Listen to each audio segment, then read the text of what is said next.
তাহলে দেখো এই ফাইনাইট ভার্বকে দুটো ভাগে ভাগ করা হচ্ছে, প্রিন্সিপাল ভার্ব, মেন ভার্ব বা মেন ভার্ব। প্রিন্সিপাল ভার্ব বা মেন ভার্ব, প্রিন্সিপাল ভার্ব বলা যায় বা মেন ভার্ব বলা যায়, অর্থাৎ মূল ক্রিয়া বা প্রধান ক্রিয়া, মূল ক্রিয়া, মূল ভার্ব। আরেকটা হচ্ছে অক্সিলারি ভার্ব বা হেল্পিং ভার্ব। অক্সিলারি ভার্ব বলা যায় আর হেল্পিং ভার্ব বলা যায়। একে বাংলায় কি বলবো? সাহায্যকারী ক্রিয়া। বাংলায় কি বলবো? সাহায্যকারী ক্রিয়া। এই অক্সিলারি ভার্বকে দুটো ভাগে ভাগ করা যায়। এই অক্সিলারি ভার্বকে দুটো ভাগে ভাগ করা যায়। কি? প্রাইমারি অক্সিলারি আর হচ্ছে মোডাল অক্সিলারি। প্রাইমারি আর মোডাল। প্রাইমারি অক্সিলারি মানে প্রাথমিক সাহায্যকারী ভার্ব। সেগুলো কি কি? প্রাইমারি অক্সিলারি তিনটে ভাগ আছে। দেখো, এক নম্বর হচ্ছে বিভাগ। বিভাগে কি কি আছে? Is, am, are, was, were. Be, being, been. কি বললাম? প্রাইমারির এক নম্বরে আছে কি? বিভাগ, অর্থাৎ is, am, are, was, were, be, being, been. এবারে তারপরে আছে দু নম্বরে আছে ডু ভার্ব। দু নম্বরে আছে do verb. Do, did, done, does. Do ভার্বে কি কি আছে? Do, did, done, does. এবারে দেখো তিন নম্বরে আছে হ্যাভ। তিন নম্বরে আছে হ্যাভ। Have, has, had. কি বললাম? তাহলে প্রাইমারি অক্সিলারি তিন ধরনের, বিভাগ, ডু ভার্ব, হ্যাভ ভার্ব। কি বললাম? প্রাইমারি অক্সিলারি তিন ধরনের, বিভাগ, ডু ভার্ব আর হ্যাভ ভার্ব। বিভার্বে কি কি আছে? বিভাগ কোনগুলো? বিভাগ is, am, are, was, were, be, being, been. কি বললাম? প্রাইমারি অক্সিলারিতে তিন ধরনের ভার্ব আছে। একটা হলো বিভাগ, আর একটা হলো ডু ভার্ব, আর একটা হলো হ্যাভ ভার্ব। তাহলে বিভার্বে আবার কি কি আছে? বিভার্বে আছে is, am, are, was, were, be, being, been. Be, being, been এগুলো পরে তোমরা ইউজ শিখবে, কিভাবে ব্যবহার করতে হয়। ইজ, অ্যাম তো ব্যবহার করে জানো, ওয়াজ, ওয়ার ব্যবহার করতে জানো, বি বা বিং, বিন তোমরা টেন্স যখন শিখবে এগুলো ব্যবহার করতে শিখবে। এবারে দেখো দু নম্বরে কি আছে? Do verb. ডু ভার্ব কি কি হয়? ডু হয়, পাস্ট টেন্সে ডিড হয়, পাস্ট পারফেক্টে ডান হয়, আর থার্ড পারসন সিঙ্গুলার নাম্বার থাকলে তার শেষে এস বা ইএস যুক্ত হয় বলে ডু এর শেষে ইএস যুক্ত হয়ে ডাজ। তাহলে ডু ভার্ব কি কি? Do, did, done, does. এইটা তাহলে অক্সিলারি ভার্ব তিন প্রকার, বিভাগ, ডু ভার্ব, হ্যাভ ভার্ব। কি বললাম? অক্সিলারি ভার্ব প্রাইমারির ক্ষেত্রে তিনটে ভাগে ভাগ, বিভাগ, ডু ভার্ব, হ্যাভ ভার্ব। বিভাগ হচ্ছে is, am, are, was, were, be, being, been. আর ডু ভার্বে ডু, ডিড, ডান, ডাজ। আর হ্যাভে হ্যাভ, হ্যাজ, হ্যাড। এইটা ভালো করে মুখস্থ রাখবে। এবারে দেখো এই প্রাইমারি অক্সিলারি ভার্বের প্রাইমারি এটা হলো প্রাইমারি অক্সিলারি আর মোডাল অক্সিলারি। অক্সিলারিকে দুটো ভাগে ভাগ, প্রাইমারি অক্সিলারি আর মোডাল অক্সিলারি। এবার মোডাল অক্সিলারির মধ্যে কি আছে? তোমাদের পড়বে হয়তো সেন্টেন্স, কিন্তু এখন অতটা ব্যবহার ভালো করে শিখতে পারবে না। এটা যত উপর ক্লাসে উঠবে তত শিখতে পারবে। মোডাল ভার্বে কি কি আছে? মোডাল ভার্ব কেন বলছি এটা মোডাল ভার্ব? এ কিন্তু ভার্বের মুড অনুযায়ী কাজ করে। ভার্বের যেমন মুড হবে ঠিক সেইভাবে কাজ করবে। মোডাল ভার্ব কোনগুলো? Can, could, shall, should, will, would, may, might, use, use to. এগুলো হচ্ছে মোডাল ভার্ব। কি বললাম? Modal verb can, could, shall, should, will, would, may, might, use, use to. এগুলো কিন্তু মোডাল ভার্ব, মোডাল অক্সিলারি। তাহলে অক্সিলারিকে দুটো ভাগে ভাগ করা গেল, প্রাইমারি অক্সিলারি আর মোডাল অক্সিলারি।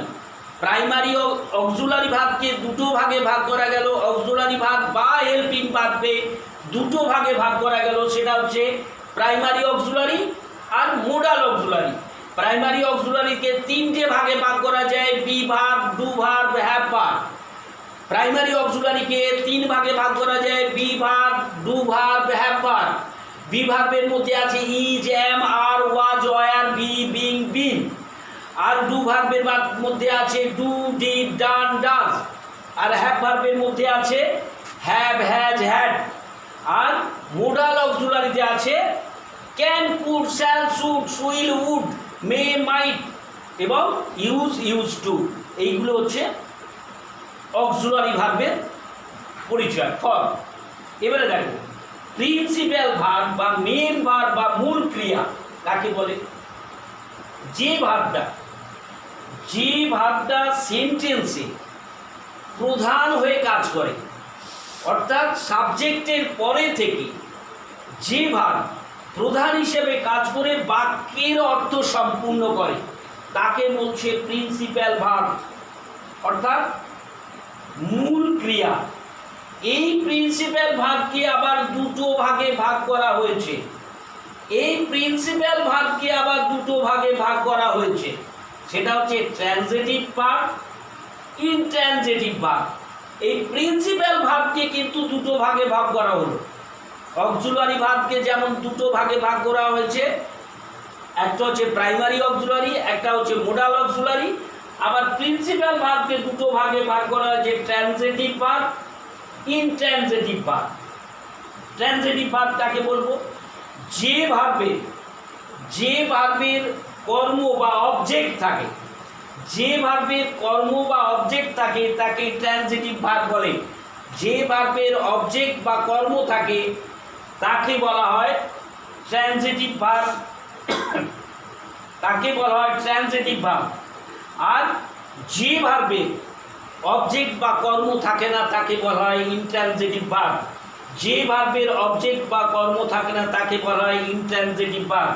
আমি দেখো দুটো উদাহরণ দিয়ে তোমাদের বোঝানোর চেষ্টা করি, দেখো ভালো করে। হি লাভস হিজ মাদার, সে তার মাকে ভালোবাসে। দেখো হি লাভস, সে ভালোবাসে, হিজ মাদার, তার মাকে। দেখো এখানে কি বা কাকে দিয়ে প্রশ্ন করলে যে উত্তর পাওয়া যায় সেই ভার্বের সেটাই হচ্ছে অবজেক্ট বা কর্ম।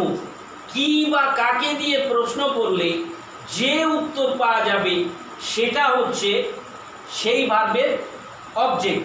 যেমন দেখো হি লাভস হিজ মাদার, সে ভালোবাসে। কাকে ভালোবাসে? তার মাকে। কাকে ভালোবাসে? তার মাকে। তাহলে এটা তার অবজেক্ট বা কর্ম। তাহলে এই লাভ ভার্বটার অবজেক্ট আছে, তাই একে বলছে ট্রানজিটিভ ভার্ব বা সকর্মক ক্রিয়া। আবার দেখো তারপরেরটা, হি প্লেজ ফুটবল, সে ফুটবল খেলে। হি প্লেজ, কি খেলে? ফুটবল খেলে। তাহলে ফুটবলটা এখানে অবজেক্ট। তাহলে এই ভার্বের অবজেক্ট হচ্ছে ফুটবল। কি খেলে? ফুটবল খেলে। তাহলে এখানে হচ্ছে প্লেসটা হচ্ছে ট্রানজিটিভ ভার্ব বা সকর্মক ক্রিয়া। প্লেসটা হচ্ছে আর লাভটা হচ্ছে এখানে ট্রানজিটিভ ভার্ব বা সকর্মক ক্রিয়া। এবারে দেখো এরপরে আরও কিছু তোমরা জানতে পারবে। এই যে দুটো অবজেক্ট বেরোলো, এই দুটো অবজেক্ট আবার কোন ধরনের অবজেক্ট? কি দিয়ে প্রশ্ন করলে যে উত্তর পাওয়া যাবে তাকে বলা হয় ডাইরেক্ট অবজেক্ট। কি দিয়ে প্রশ্ন করলে যে উত্তর পাওয়া যাবে তাকে বলা হবে ডাইরেক্ট অবজেক্ট। কি দিয়ে প্রশ্ন করলে যে উত্তর পাওয়া যাবে, দেখো আমি এখানটায় লিখছি, এখানটায় লিখে দিই। কি দিয়ে প্রশ্ন করলে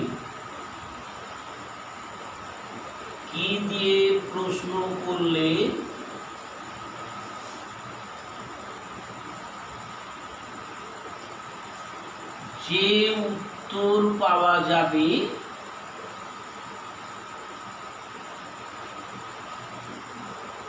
পাওয়া যাবে তাকে বলবো,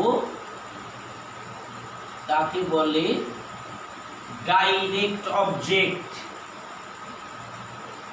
ডাইরেক্ট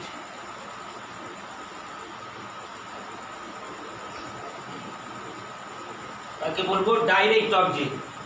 আর কাকে দিয়ে প্রশ্ন করলে যে উত্তর পাওয়া যাবে সেটাকে বলা হয় ইনডাইরেক্ট অবজেক্ট। যেমন ধরো হি লাভস হিজ মাদার, সে ভালোবাসে, কাকে ভালোবাসে? তার মাকে। এটা হচ্ছে হিজ মাদার, তার মাকে, তাহলে এটা হচ্ছে অবজেক্ট। তাহলে এটা কোন ধরনের অবজেক্ট? এটা হলো ইনডাইরেক্ট অবজেক্ট। এটা হচ্ছে ইনডাইরেক্ট অবজেক্ট। আর সে খেলে, হি প্লে, কি খেলে? ফুটবল খেলে। কি খেলে? ফুটবল খেলে। কি দিয়ে প্রশ্ন করলে কি পাওয়া গেল? যে অবজেক্টটা পাওয়া যাবে তাকে কি বলছে? ইনডাইরেক্ট অবজেক্ট, তাকে বলছে ডাইরেক্ট অবজেক্ট। আর কাকে দিয়ে প্রশ্ন করলে যে উত্তর পাওয়া যাবে তাকে বলা হবে ইনডাইরেক্ট অবজেক্ট। আর কাকে দিয়ে প্রশ্ন করলে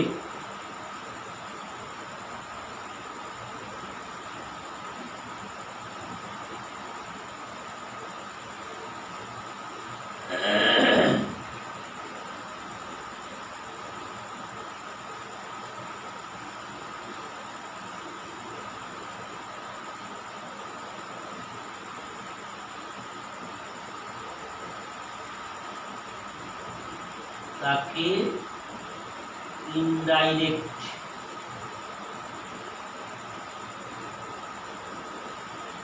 বলে। তাহলে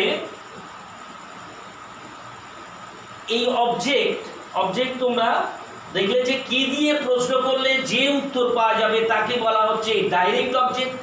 আর কাকে দিয়ে প্রশ্ন করলে যে উত্তর পাওয়া যাবে তাকে বলা হচ্ছে ইনডাইরেক্ট অবজেক্ট।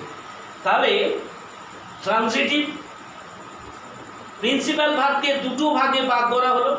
একটা হচ্ছে ট্রান্সিটিভ ভার্ব বা সকর্মক ক্রিয়া, আর একটা হচ্ছে ইনট্রান্সিটিভ ভার্ব বা অকর্মক ক্রিয়া। অর্থাৎ যে ভার্বে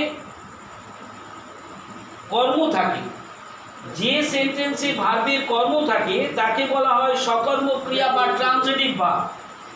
আর যে সেন্টেন্সে ভার্বের কোনো অবজেক্ট থাকে না তাকে বলা হয় ইনট্রান্সিটিভ ভার্ব বা অকর্মক ক্রিয়া। তাহলে আমি দুটো উদাহরণ দিয়ে তোমাদের প্রথমটা ট্রান্সিটিভ ভার্বটা বুঝিয়েছি। এবারে আমি দেখো তোমাদের ইনট্রান্সিটিভ ভার্বটা আমি তোমাদের বোঝাবো, যার কোনো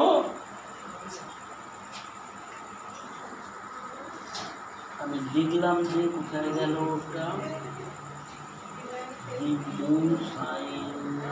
দেখো আমি যেটা বলছিলাম ইনট্রান্সিটিভ ভার্ব কাকে বলছে আমি একটা সেন্টেন্স দিয়ে তোমাদের বোঝাই। দেখো, the moon shines at night, the moon shines at night,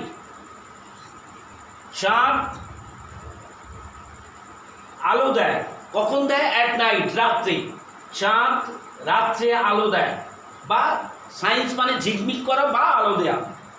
the moon shines at night, চন্দ্র আলো দেয় রাত্রে। তাহলে চাঁদ রাত্রে আলো দেয়। The moon shines at night, দেখো এটা দি মুন সায়েন্স, চাঁদ আলো দেয়। কি দিয়ে প্রশ্ন করলে কোনো উত্তর পাওয়া যাবে না, কাকে দিয়ে প্রশ্ন করলে কোনো উত্তর পাওয়া যাবে না। তাহলে অ্যাট নাইট এটা অবজেক্ট নয়। তাহলে দি মুন সায়েন্স, চাঁদ আলো দেয়, অ্যাট নাইট এটা একটা অতিরিক্ত কথা, এটা কিন্তু অবজেক্ট নয়, সায়েন্স কথাটার অবজেক্ট নয়। তাহলে কিন্তু এটা হলো ইনট্রান্সিটিভ ভার্ব, এটা হলো ইনট্রান্সিটিভ ভার্ব। এই সায়েন্সটা হচ্ছে ইনট্রান্সিটিভ ভার্ব, এটার কোনো অবজেক্ট নেই, তাই এটা ইনট্রান্সিটিভ ভার্ব। তাহলে প্রিন্সিপাল ভার্বকে দুটো ভাগে ভাগ করা যায়, ট্রান্সিটিভ ভার্ব আর ইনট্রান্সিটিভ ভার্ব। ট্রান্সিটিভ ভার্ব কাকে বলে? যে ভার্বের কর্ম থাকে তাকে বলা হয় ট্রান্সিটিভ ভার্ব। আর যে ভার্বের কর্ম বা অবজেক্ট, কর্মের ইংরাজি হচ্ছে অবজেক্ট, যে ভার্বের অবজেক্ট বা কর্ম থাকে তাকে বলা হয় ট্রান্সিটিভ ভার্ব। আর যে ভার্বের অবজেক্ট বা কর্ম থাকে না তাকে বলা হয় ইনট্রান্সিটিভ ভার্ব। তাহলে আমি তোমাদের দুটো সেন্টেন্স দিয়ে ট্রান্সিটিভ ভার্বটা বুঝিয়েছি, এবং এবারে ইন্ট্রান্সিটিভটা আমি তোমাদের বোঝালাম যে the moon shines at night, the moon shines at night, একে যদি চাঁদ রাত্রে আলো দেয়, চাঁদ কি দেয়, চাঁদ কি দেয়, আলো দেয়, অ্যাট নাইট, চাঁদ ঝিকমিক করে, এখানে আলো দেয় না, ঝিকমিক করে, চাঁদ ঝিকমিক করে, কি করে ঝিকমিক করে বা কাকে আলো দেয়, এরকম কোনো উত্তর নেই, এটা হচ্ছে অবজেক্ট নয়, তাহলে এটা কিন্তু ইন্ট্রান্সিটিভ ভার্ব। তাহলে প্রথম থেকে আমি তোমাদের যেগুলো পড়ালাম সেগুলো কি বললাম, ভার্ব কাকে বলে, যে ওয়ার্ড বা শব্দের দ্বারা কোনো কিছুর করা বা হওয়া বোঝায়, যে ওয়ার্ড বা শব্দের দ্বারা কোনো কিছু করা বা হওয়া বোঝায় তাকে বলছে ভার্ব বা ক্রিয়া। এই ভার্ব বা ক্রিয়াকে মূলত দুটো ভাগে ভাগ করা যায়, একটা হচ্ছে ফাইনাইট ভার্ব সমাপিকা ক্রিয়া, আর একটা হচ্ছে নন ফাইনাইট ভার্ব বা অসমাপিকা ক্রিয়া। এই সমাপিকা ক্রিয়া বা ফাইনাইট ভার্ব কাকে বলে, যে ভার্বগুলো সেন্টেন্সে বসে বাক্যের অর্থ সম্পূর্ণ করতে পারে তাকে বলছে ফাইনাইট ভার্ব বা সমাপিকা ক্রিয়া। যেমন হি গোজ টু স্কুল, সে বিদ্যালয়ে যায়, দেখো এখানে সে যায়, এই কথাটা, এই গোজ কথাটা কিন্তু এই সেন্টেন্সের সমস্ত অর্থটা প্রকাশ করতে পারছে। আবার নন ফাইনাইট ভার্ব কাকে বলছে, যে ভার্ব সেন্টেন্স বা বাক্যে বসেও সম্পূর্ণরূপে অর্থ প্রকাশ করতে পারে না তাকে বলছে অসমাপিকা ক্রিয়া বা নন ফাইনাইট ভার্ব। যেমন ধরো he wants to go to school, সে চায় যেতে স্কুলে, সে স্কুলে যেতে চায়। দেখো হি ওয়ান্টস এটা কিন্তু একটা ফাইনাইট ভার্ব, সে চায় এটা ফাইনাইট ভার্ব। তারপরে দেখো আরেকটা ভার্ব আছে two go to school, to go অর্থাৎ যেতে, এই যেতে এইটা কিন্তু একটা ভার্ব, তাহলে এই ভার্বটা কিন্তু নন ফাইনাইট ভার্ব। যেতে এই কথাটা কিন্তু সেন্টেন্সের অর্থটাকে সম্পূর্ণ করতে পারছে না।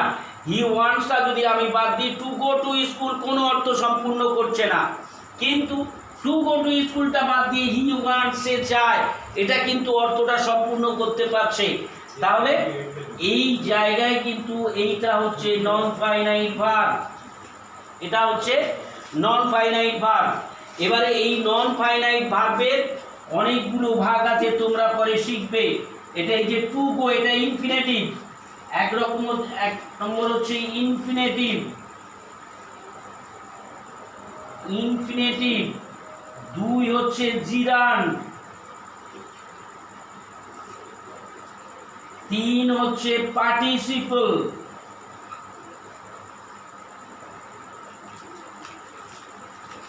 এগুলো কিন্তু তোমাদের এখন কাজে লাগবে না, তোমরা যখন বড় হবে তোমাদের কাজে লাগবে, ওপর ক্লাসে উঠবে তখন এগুলো শিখতে হবে, যখন অ্যাক্টিভ প্যাসিভ করতে হবে তখন লাগবে এইসবগুলো, এবং সেন্টেন্স আরও জটিল সেন্টেন্স তোমাদের লিখতে হবে তখন এইগুলো কাজে লাগবে। এখন এগুলো কিন্তু তোমাদের পড়তে হবে না, এগুলো পড়াবো না। এখন তোমাদের শিখতে হবে মূলত প্রিন্সিপাল ভার্ব আর অক্সিলারি ভার্ব, এইগুলো দিয়ে তোমাদের সেন্টেন্স করতে শিখতে হবে। তার জন্যই তোমাদের ফাইনাইট ভার্বকে দুটো ভাগে ভাগ করা হয়েছে, সেটা আমি বললাম। ফাইনাইট ভার্বকে দুটো ভাগে ভাগ, একটা হচ্ছে প্রিন্সিপাল ভার্ব আর একটা হচ্ছে অক্সিলারি ভার্ব। এই প্রিন্সিপাল ভার্বকে আবার দুটো ভাগে ভাগ করা হয়েছে, ট্রান্সিটিভ ভার্ব, ইনট্রান্সিটিভ ভার্ব, অর্থাৎ সকর্মক ক্রিয়া অকর্মক ক্রিয়া। আর অক্সিলারি ভার্ব বা হেল্পিং ভার্বকে, অর্থাৎ বাংলায় বলে সাহায্যকারী ভার্বকে দুটো ভাগে ভাগ করা যায়, একটা হচ্ছে প্রাইমারি অক্সিলারি আর একটা হচ্ছে মোডাল অক্সিলারি। একটা হচ্ছে প্রাইমারি অক্সিলারি আর একটা হচ্ছে মোডাল অক্সিলারি। প্রাইমারি অক্সিলারি কোনগুলো, তার মধ্যে আবার তিনটে আছে, বি ভার্ব আছে, ডু ভার্ব আছে, হ্যাভ ভার্ব আছে। বি ভার্ব কোনগুলো, is am are, is am are, was were, be being been, এগুলো হচ্ছে বি ভার্ব। আর ডু ভার্বের মধ্যে আছে do, did, done, does, do ভার্বের মধ্যে আছে। আবার হ্যাভ ভার্বের মধ্যে আছে কি, হ্যাভ, হ্যাজ, হ্যাড, এই তিনটে, এগুলোর ব্যবহার আমি তোমাদের আবার পরে শেখাবো কিভাবে এগুলোর ব্যবহার করতে হয়। এইগুলো হচ্ছে, এবারে তারপর হচ্ছে মোডাল ভার্ব। মোডাল ভার্বে can, could, shall, should, will, would, may, might, use to, এইগুলো কিন্তু তোমাদেরকে মূলত এই অক্সিলারি ভার্ব আর এই প্রিন্সিপাল ভার্ব নিয়ে তোমাদের মোটামুটি পড়তে হবে। এগুলো ভালো করে তোমাদের জানতে হবে, পরবর্তীকালে আরও বিশদভাবে তোমাদের শিখতে হবে। যত উপর ক্লাসে উঠবে তত শিখতে পারবে, তোমরা জানতে পারবে। মূলত এইটুকু তোমাদের রইল। এবারে তোমাদের দেখাচ্ছি আমি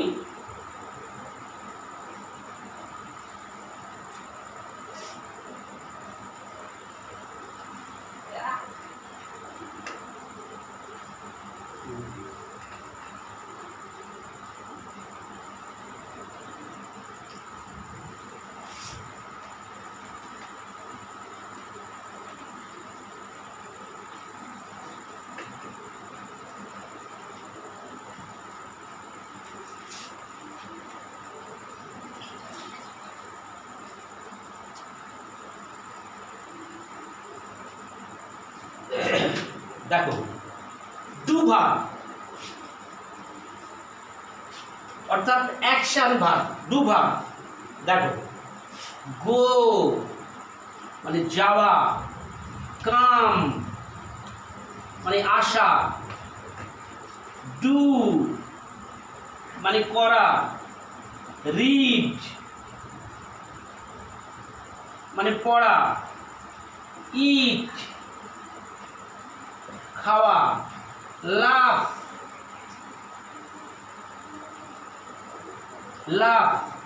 হাসা, ক্রাই কাঁদা, ওয়াক হাঁটা। এগুলো হচ্ছে সব যাওয়া, খাওয়া, যাওয়া, নেওয়া, আসা, করা, পড়া, হাসা, কাঁদা, নাচা, গান করা, নাচা ডান্স, গান করা সিং,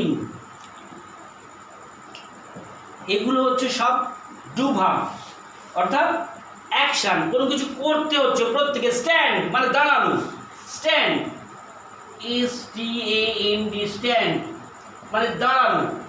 এগুলো হচ্ছে রান দৌড়ানো, সুইম সাঁতার কাটা, সুইপ ছাড় দেয়া। এগুলো সব হচ্ছে অ্যাকশন ভার্ব বা ডু ভার্ব। আর তোমাদের কি বললাম, বি ভার্ব কোনগুলো? Is, am, are, was, war,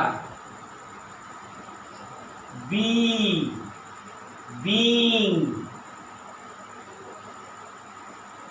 R bin.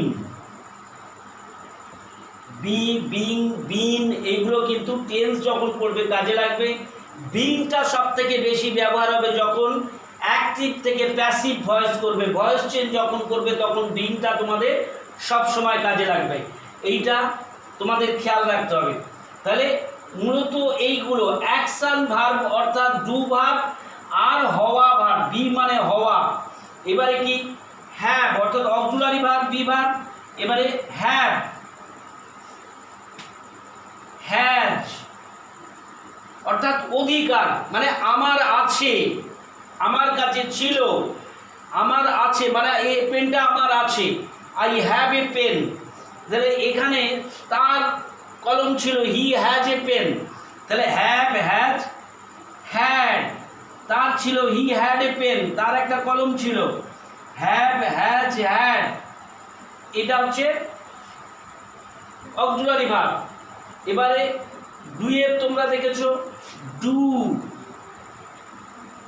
Did ডুয়ের past tense, done past participle, আর ডাজ যখন থার্ড পারসন সিঙ্গুলার নাম্বার হবে দা থার্ড ডাজ বসবে। তাহলে এই ভাগগুলো আর এই ভাগগুলো নিয়ে তোমাদের কাজ করতে হবে। এই ভাগগুলো তোমরা দেখেছো যে এগুলো সব সময় কিন্তু অক্সিলারি ভার্ব, অর্থাৎ সব সময় অক্সিলারি ভার্ব বললে হবে না, কারণ এগুলো মাঝে মাঝে প্রিন্সিপাল ভার্ব হিসেবেও কাজ করে। Is, am, are, was, were মাঝে মাঝে প্রিন্সিপাল ভার্ব হিসেবেও কাজ করবে। তাহলে মূলত প্রিন্সিপাল ভার্ব বা এইগুলো হচ্ছে action verb. Action verb, action verb. Go, come, do, read, eat, love, cry, walk, dance, sing, stand, run, swim, sweep, আরো আরো অনেক আছে। তুমি যত ভার্ব মুখস্থ করতে পারবে এই ধরনের ভার্ব তোমাদের আছে। এর মধ্যে আবার ফের তোমাদের আরো ভাগ আছে, ভার্বের প্রচুর ভাগ আছে। সেগুলো তোমরা আরো যত উপরে উঠবে, ভালো ইংরেজি নিয়ে যদি পড়তে চাও তখন শিখতে পারবে। স্ট্রং ভার্ব, উইক ভার্ব এগুলো আছে। তবে ভার্বের মূলত দেখবে ফর্ম আছে চারটে। V1 এটা ভালো করে শিখে রাখো। V1, V2, V3, V4। V1, V2, V3, V4 verb 1 মানে ভার্বের প্রেজেন্ট টেন্স। যেমন ধরো ডু, ডু ভার্ব, ভার্বের প্রেজেন্ট টেন্স হবে ডু। পাস্ট টেন্সে কি হবে? Did, V2। ভার্ব 2 মানে 2 নম্বর ফর্ম। 3 নম্বর ফর্ম ডান, DONE ডান, 3 নম্বর ফর্ম। ভার্বের থার্ড ফর্ম, ফোর্থ ফর্ম কি? Doing, DOING doing. অর্থাৎ এটাকে তোমরা জিরান্ডো বলতে পারবে, পরে জিরান্ডো বলা যাবে, ডুইং। তাহলে ভার্বের আবার আছে, ভার্বের 5 নম্বর ফর্ম আছে, সেটা হচ্ছে পারফেক্টে। Having the V1, V2, V3, V4 do, did, done, doing. আমি যদি এবারে প্লে বলি, প্লের 2 নম্বর ফর্ম কোনটা? প্লে ভার্বের 2 নম্বর ফর্মটা কি হবে? Played, PLAYED played. 1 নম্বর ফর্ম কি? Play, PLAY play. 3 নম্বর ফর্ম কি? Play, played, played, past participle, played, PLAYED played, play, played, played. তাহলে 1 নম্বর form V1 play, V2 played, V3 played, আর V4 হবে প্লেয়িং, PLAYING প্লেয়িং। এটা sentence করানোর সময় কাজে লাগবে বা টেন্স পড়ার সময় কাজে লাগবে। আমি যখন বলবো যে 2 নম্বর ফর্মটা বসাও, তখন 2 নম্বর ফর্মটা বসবে। V1 2 নম্বর ফর্ম মানে V2। আর যদি বলি V4 বসাও, তখন তোমাকে ING যোগ করে বসাতে হবে। V4 মানে ING যোগ করে বসানো। আর V3 মানে পাস্ট পার্টিসিপল, V1 মানে প্রেজেন্ট ফর্মটা, আর V2 পাস্ট ফর্মটা, আর V3 পাস্ট পার্টিসিপল ফর্মটা। এইটা খেয়াল রাখবে, ঠিক আছে? তাহলে এই পর্যন্ত আজকে তোমাদের ভার্বের কিছুটা আইডিয়া দেয়া গেল। এরপরে কিন্তু আমি এই ভার্বের প্রত্যেকটা সেন্টেন্স দিয়ে আমি আলাদা করে আরও ভালো করে বিশদভাবে বোঝানোর চেষ্টা করব। আজকে এই পর্যন্ত থাক, ঠিক আছে?